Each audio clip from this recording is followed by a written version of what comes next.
Hi, and welcome back to the Self-Actualization in the Age of Crisis Chapter Summary Series. I'm your host, Ron Rivers, and today we're discussing Chapter 2, Modern Shamanism, Synchronicity and Premonition.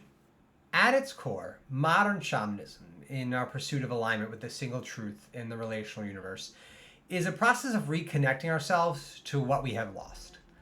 For the vast majority of human experience, we understood nature to be part of us and us part of it, and developed rituals in accordance with that practice.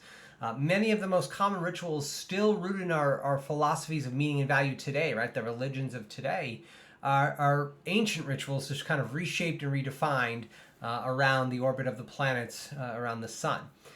Now, today we find ourselves removed from it, right? The Industrial Revolution, the Agricultural Revolution have kind of led us to a place where we're far distant from nature in the vast majority of interactions. Some people, especially those people born into disadvantage, may never get the opportunity to really deeply immerse themselves in nature. And modern shamanism is our kind of path to reconnecting ourselves with it. The formal definition of synchronicity is when the individual experiences relationships between two seemingly unrelated events. In other words, a harmonizing of the internal and external infinities of the universe. When you experience synchronicity, it's almost as if you're awakened, or you can see kind of an aspect of the world that was previously unavailable to you. Something that is spiritual in nature, right? Something to be observed, to be pondered, and reflected upon when it occurs. How and what synchronicity is really at the perception of the individual. So I'll give a personal example. I can give kind of two small ones. I first met my partner, now going on like 12 years ago. We used to live about an hour and a half away, and we used to commute every week, a couple times a week, up there, and occasionally we talk on the phone. And I had a dog at the time. I'd always walk my dog. But I noticed a really peculiar trend early on in our relationship, which is that I would always see shooting stars, and really only see shooting stars, when I was walking my dog on the phone with my partner. And that is a trend that continued throughout our relationship. And eventually I just began to say, okay, this means, I'm staying the course. Does it actually mean that? I don't know, right? But what I want to emphasize is that when we talk about the binding of the internal and external infinities, there is a bit of magic, of mystique to it, and that we can't be afraid to kind of embrace that. That's long been a part of our humanity, and only recently, right through ultra-rationalism, have we kind of sought to abandon that. Now, I'm not saying that we should kind of transgress or decline back into purely mystic explanations and visions, but at the same time, don't be too proud to recognize the little kind of tweaks that give us a smile, right? That we assign meaning to. Another example is before the birth of my child, my partner, this is the day before, my partner, myself, and my unborn child were kind of going for a walk, and we saw a double rainbow. And of course, we took it as the universe smiling upon us and embraced it as such. Ultimately, synchronicity is, again, finding meaning in moments that really might not have meaning or shouldn't, but we just kind of connect the dots in a way uniquely and make it ours. And that's okay.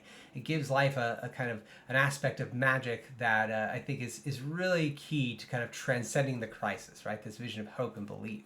Now, premonition is our insight into possible future. It's both a feeling and a vision, right? An understanding of a moment that we shouldn't possess, but we do. Now, unlike visualization, it extends beyond imagination. Premonition can occur in both a hunch, right? It can be in a dream, it can be imagination, or it can be a recalled history that we haven't experienced.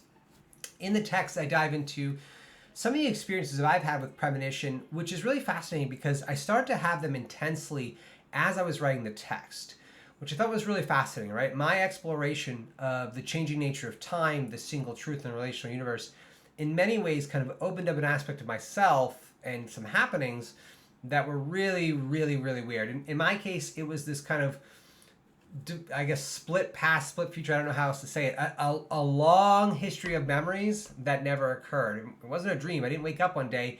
It just happened one day at this point, about a year and a half ago. And the specific instances I'm referring to have actually since concluded.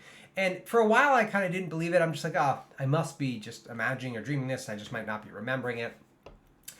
But there was one event that occurred in real life that was nearly identical to the way I had remembered it, although it had never occurred, except for one key thing. There was a tragic outcome that I was able to avoid in this go around. So that, to me, was, for lack of a better term, a little spooky, right? But really, it's something that I've learned to kind of just be at home with. I'm not sure what it is. I'm not even sure it's real, right? Maybe it's early onset psychosis despite a clean bill of health. I don't know.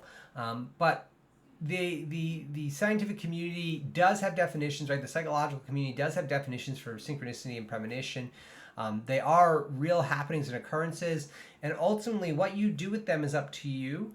But my only suggestion, should you ever inhabit these experiences, is not to avoid them, not to dismiss them, but to contemplate them. Think about them, experience them, be in them. If you find yourself in them, don't resist and don't try to analyze immediately. Just be.